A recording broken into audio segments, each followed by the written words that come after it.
Chapeando. Chapeando bajito. Bárbara Betancourt. Desde Cuba y para el mundo, para que no le hagan cuento. Soy Reinier Eduardo, me sumo al análisis. Y Arlene Rodríguez de Rivet. Venimos chapeando bajito, para que ninguna fake news se cuele. A enseñarte la verdad, para que nadie te confunda. Hola, buenísimos días. Un saludo a toda la audiencia de Rebelde. Buenos días, Reinier Eduardo. Buenos días, Arlene. Y bueno, esperamos que Babi se incorpore. Está en Radio Habana, Cuba. Hoy en un día de fortísimo simbolismo. Es el 5º aniversario del tránsito de Fidel a la eternidad. Y bueno, nuestro compromiso con el tema de los adolescentes y la ley lo posponemos para el martes. La verdad que cuando yo propuse que dábamos seguimiento, hoy no tuve muy en cuenta que estábamos 25 de noviembre. Hoy les propongo un comienzo distinto. En lugar de comenzar hablando y debatiendo nosotros los temas, les propongo comenzar con la voz de Fidel, hablando exactamente del significado de la muerte y la trascendencia cuando se ha cumplido la hora de la vida.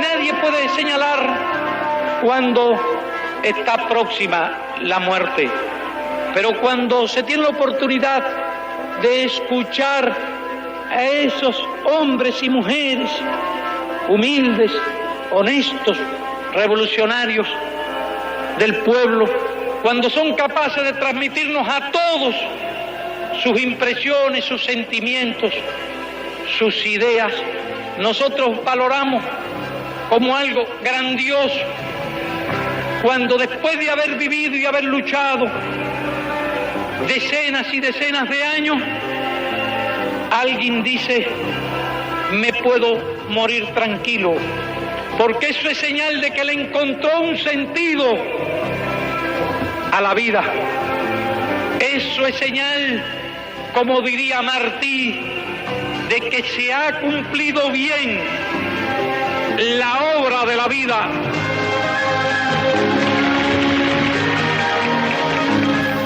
Si algo parece dicho por Martí, para Fidel es eso, exactamente, cumplió la hora de la vida y de qué manera, y uno no puede dejar de hablar de él en presente.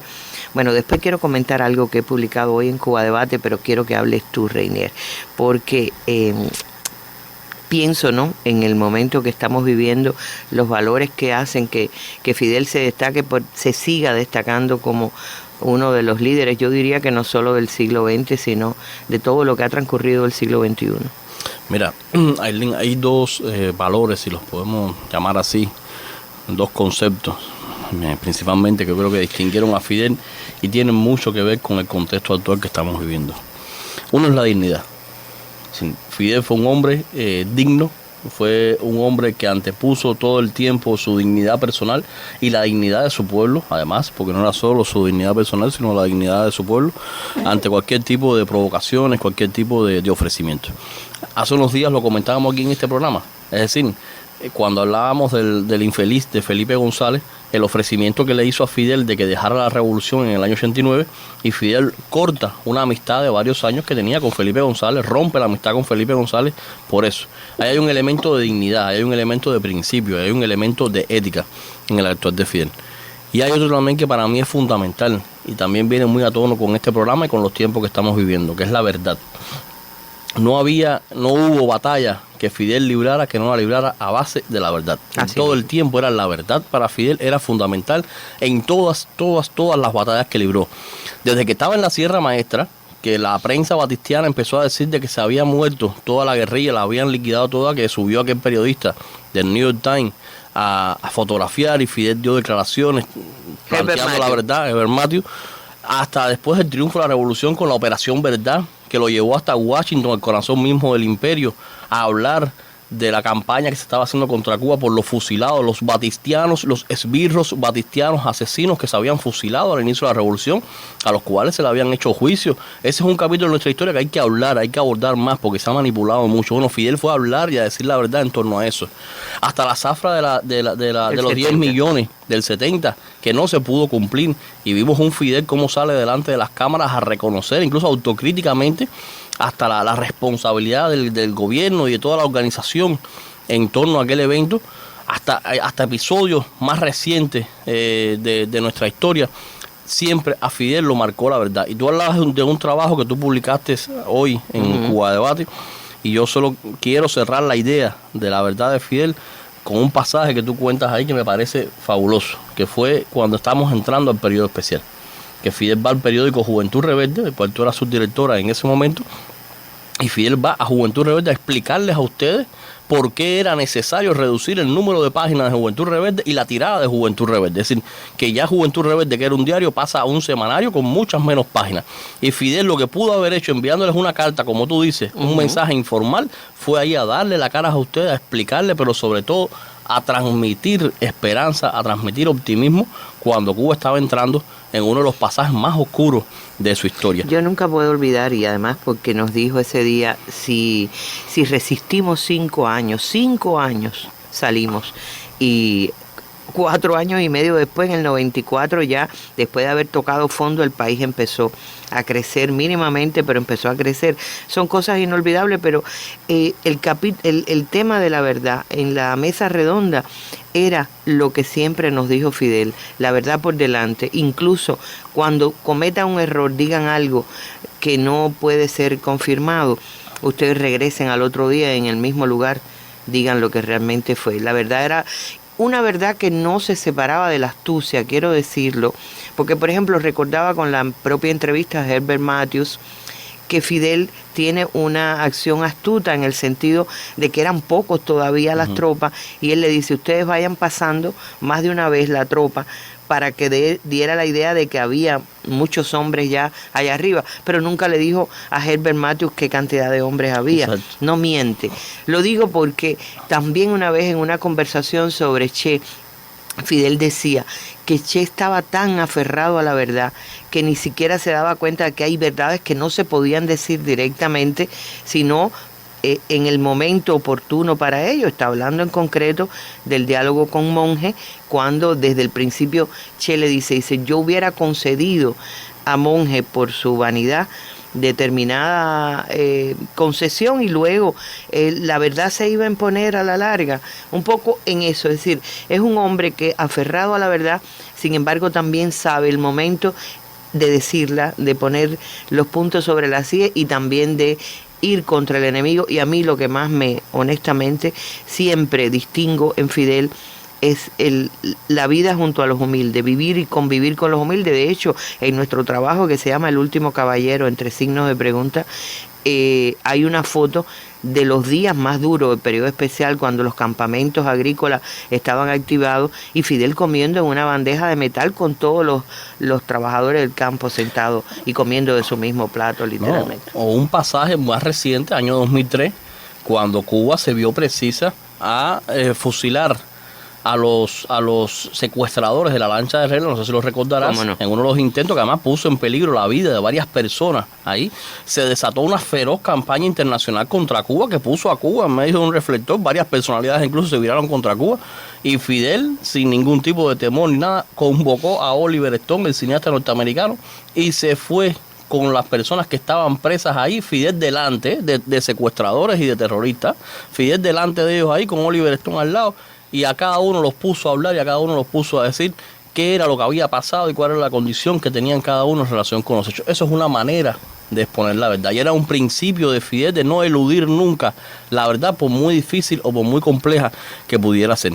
Y hay dos elementos más que yo quería referirme, Merlín, que es el empeño permanente de Fidel por la justicia social, por acortar esa gran brecha social que había en Cuba antes de 1959, entre ricos y oligarcas y pobres, prácticamente en el desahucio que existían en Cuba. Y el desahucio como práctica. Te echaban de la casa si no pagabas alquiler, y para no hablar del desalojo en el campo. Exacto.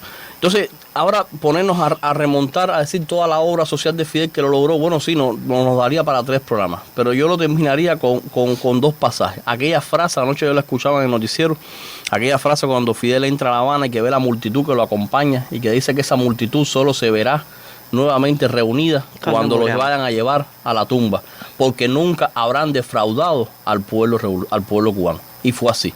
Es decir, hay que ver de nuevo las imágenes de este país, más de 1000 kilómetros, una cadena humana desde La Habana hasta Santiago de Cuba, de personas unidas codo con codo, eran millones de cubanos llevando a Fidel hasta su última morada, como se dice, y era por eso, porque este pueblo nunca se sintió defraudado por Fidel. Y ese es otro elemento a señalar. Mira, yo te voy a decir, hay lecciones que dejó para siempre, hay incluso una que no he contado jamás, pero de la que fueron testigos otros colegas míos. Estaba de visita en Cuba, ya Fidel alejado, ya era el soldado de las ideas, y nos invitó a un encuentro, era un almuerzo con Stulin, el español de origen ruso, que escribió el todo sobre el Club Bilderberg. Pero Stulin hablaba prácticamente de casi todos los personajes periodísticos y todo, como que eran farsantes y no sé qué, y a mí de repente me dio pena, porque éramos nosotros por la UP quienes le habíamos presentado a Stulin a Fidel, y le digo, Stulin, pero no te das cuenta que lo que tú dices de los demás podríamos pensarlo nosotros también de ti, porque él decía que todo el mundo era gente de la CIA, algo así más o menos. Y digo, ¿no crees que todos también tendríamos el derecho a pensar de ti lo mismo? Y Fidel se viró y dijo, Arlene, ¿qué parte de esto me he perdido que tú estás tratando tan mal a nuestro invitado? Es decir, tenía un sentido de la ética, de la... como diciendo, no te olvides nunca que tú eres la anfitriona de esta persona. Mira, lo recuerdo y viste, me corre la lágrima. Porque realmente siempre tuvo ese comportamiento que yo creo que también fue un fuerte stop para aquellas personas que alguna vez trataron de decirle algo inadecuado, pero se paraban. Era como un muro, su propia dignidad, su propio... hay un expresidente de Arena, del Salvador, de la derecha salvadoreña, que no quiero ni recordar a ese soplo de aire fresco, como le llamaban, ¿no?